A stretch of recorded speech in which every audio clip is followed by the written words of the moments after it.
Hello everyone, welcome to IQ world. दोस्तों, हमारे जितने भी प्यारे मित्र पंचायत सचिव के पद पर चयनित हुए हैं उनको सबसे पहले ढेर सारी शुभकामनाएं।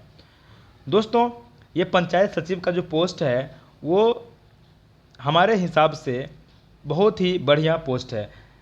BSSC का अगर हम सभी पोस्ट को देखेंगे तो इसमें पंचायत सचिव सबसे टॉप ग्रेड का पोस्ट यहाँ पर माना जाता है। मैंने बहुत सारे पंचायत सचिवों से बात किया और उन्होंने बताया कि यह जो पोस्ट है काफ़ी रिस्पेक्ट वाला पोस्ट है, काफ़ी अच्छे यहाँ पर ये पोस्ट है। और यहाँ पर मैंने देखा कि बहुत सारे स्टूडेंट्स अभी भी जो पंचायत सचिव की जो इन हैंड सैलरी है उसके बारे में कंफ्यूज रहते हैं। उनको पता ही नहीं चल पाता है कि सैलरी काउंट कैसे किया जाता है और पंचायत सचिव का जो इन हैंड सैलरी है वो कितना बनने वाला है। दोस्तों, अगर आपको भी कन्फ्यूजन है सैलरी में तो आप इस वीडियो को अंत तक ज़रूर देखिएगा, जिसमें आपको मैं पंचायत सचिव की जो इन हैंड सैलरी है उसके बारे में मैं डिटेल से बताने वाला हूँ। तो चलिए देखते हैं कि पंचायत सचिव की सैलरी में क्या क्या मिलता है और हमारा जो इन हैंड सैलरी है वो कितना बनने वाला है। तो देखिए, सबसे पहले हम लोग बात करेंगे कि पंचायत सचिव जो है किस लेवल का पोस्ट है।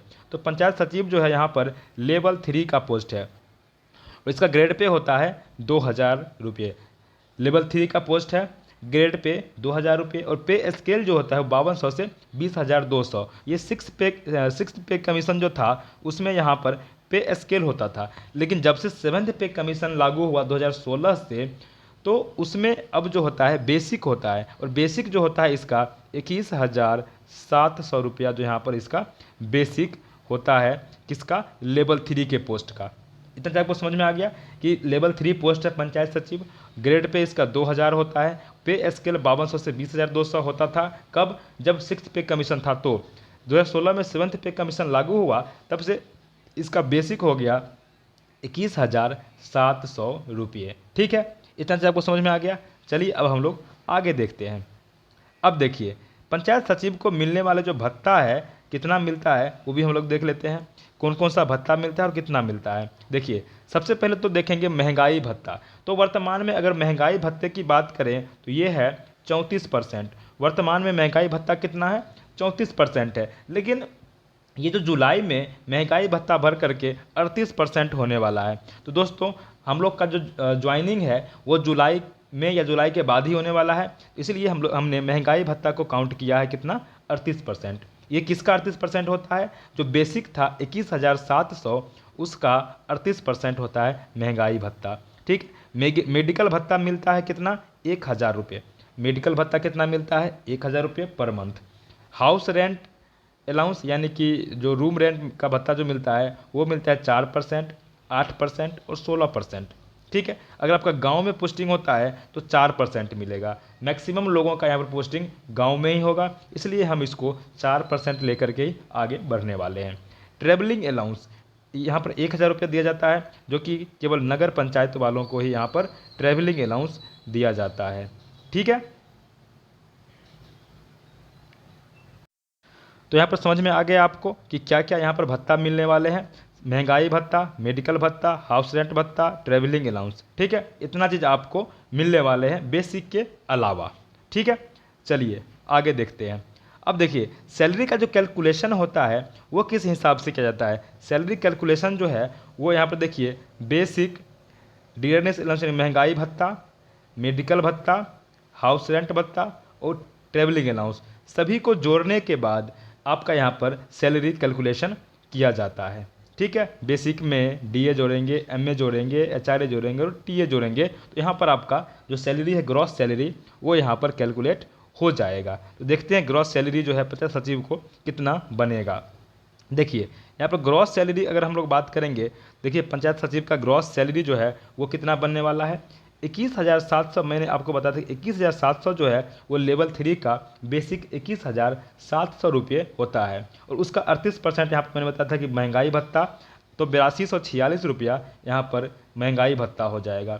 868 रुपया यानी कि 4% हम काउंट करेंगे तो रूम रेंट भत्ता जो होता है वो हो जाएगा 868 रुपया। 1,000 रुपया मेडिकल अलाउंस, 1,000 रुपया ट्रेवलिंग अलाउंस। तो यहाँ पर देखिए 32,814 रुपया जो है वो ग्रॉस सैलरी यहाँ पर बनेगा। ग्रॉस सैलरी का मतलब होता है कि आपका ग्रॉस यानी कि बिना कोई कटौती का जो सैलरी बनता है उसको बोलते हैं ग्रॉस सैलरी। ठीक है, तो 21,700 बेसिक, 82,46 महंगाई भत्ता, 868 room rent, medical allowance 1,000, 1,000 travelling allowance, यानी कि 32,814 जो है तो आपका क्या बनेगा, ग्रॉस सैलरी बनेगा। ठीक है, चलिए अब हम लोग देख लेते हैं कि ग्रॉस सैलरी में कटौती करने के बाद जो नेट सैलरी बनेगा वो कितना बनने वाला है। देखिए नेट सैलरी आपका कितना बनेगा। नेट सैलरी की बात करें तो यहाँ पे ग्रॉस सैलरी में से हम लोग कटौती को माइनस कर लेंगे तो हमारा नेट सैलरी निकल जाएगा। देखिए 32,814 आपका ग्रॉस सैलरी बन रहा था, उसमें से हम लोग ये इसको बोलते हैं एनपीएस। एनपीएस यानी कि national pension system. National pension system इसमें क्या होता है कि आपका जो बेसिक और डीए दोनों को जोड़ करके जो भी होगा उसमें से हम उसका 10% माइनस करते हैं। ठीक है, बेसिक और डीए दोनों को जोड़ेंगे तो आपका आएगा लगभग 29,946 रुपया। ठीक है, बेसिक और डीए जोड़ेंगे तो 29,946 रुपया आएगा, उसका 10% निकालेंगे तो लगभग 2,994 रुपये आएगा। ठीक है, तो यहाँ पर बेसिक जो आपका जो सैलरी था ग्रॉस सैलरी कितना था 32,814, उसमें से ये दोनों को माइनस करेंगे।